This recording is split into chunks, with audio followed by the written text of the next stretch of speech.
this. Psychology Today published an article talking about how college mental health experts were finding that there was an unprecedented rate of higher suicides at more competitive colleges. And they were attributing this when they found that these great kids coming from loving families who were talented, they were good at what they did, they had a lot of friends, they were popular, they were taking their lives at unprecedented numbers, all to what they attributed to social comparison.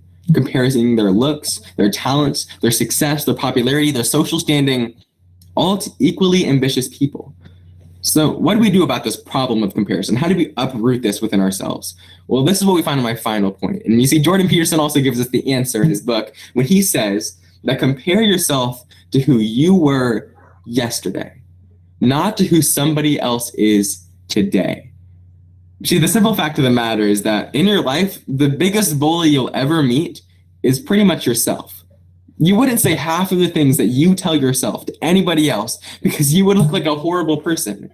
So maybe instead we need to learn to be nicer to ourselves, to coach ourselves when we're doing something well, to reward ourselves, figure out what we're good at, and work on that. But above all else, compare ourselves not to somebody who's obviously better than us today, but to who we were yesterday. My dad told me this story about how he was at a hotel, and at this hotel pool, he met this guy who was 94 years old. He had this crazy life story. And apparently this guy grew up in a very small town, big family, and every day he would go out, he'd go and work, come home, and put his money in a jar, just like everybody else. Everybody contributed. And when he was drafted into the war, after the war was over, he was dropped off in a small town in Kansas. And he said that he literally just went out and looked for a job. He ended up being a farmhand at this one farmhouse. He worked there for 10 years, ended up marrying the farmer's daughter, and lived his whole life simple and content right there in Kansas. But what was most interesting is what he told my dad. He said that the biggest problem he saw with my generation was that we knew too much, that we had too much to compare ourselves to. And he's not wrong. In a day of constant and mass social media, we're always looking at other people's highlight reels. I mean, think about it.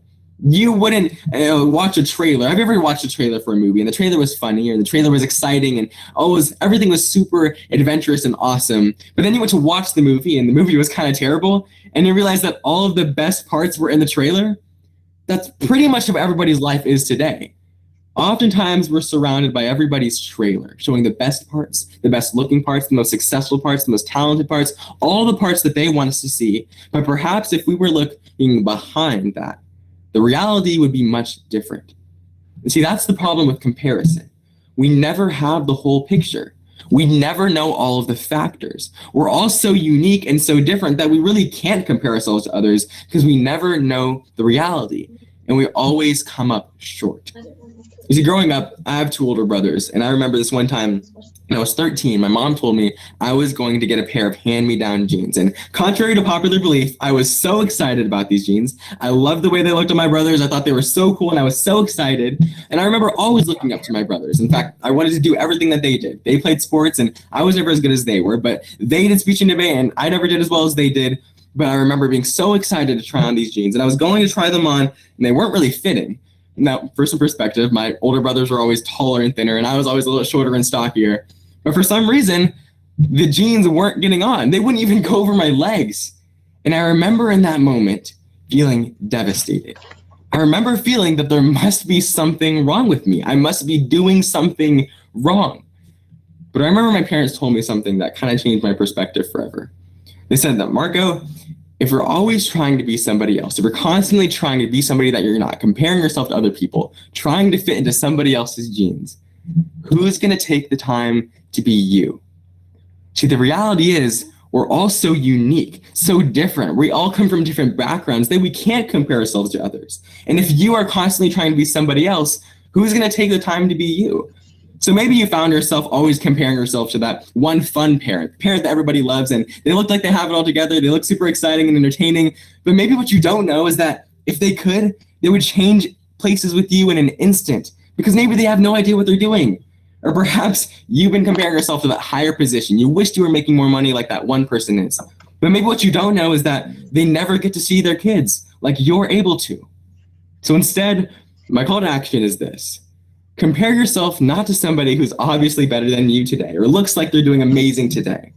Compare yourself to who you were yesterday, weeks from today, or maybe even years in the past. And I think that you will be shocked at how well you're doing. Thank you. Thank you guys so much for judging. My time was 9:56. Thank you. Amazing. That was Marco. You didn't watch the whole thing, but Amazing. But I saw some of that speech once before, and this was better. oh yeah, that's good. Yeah.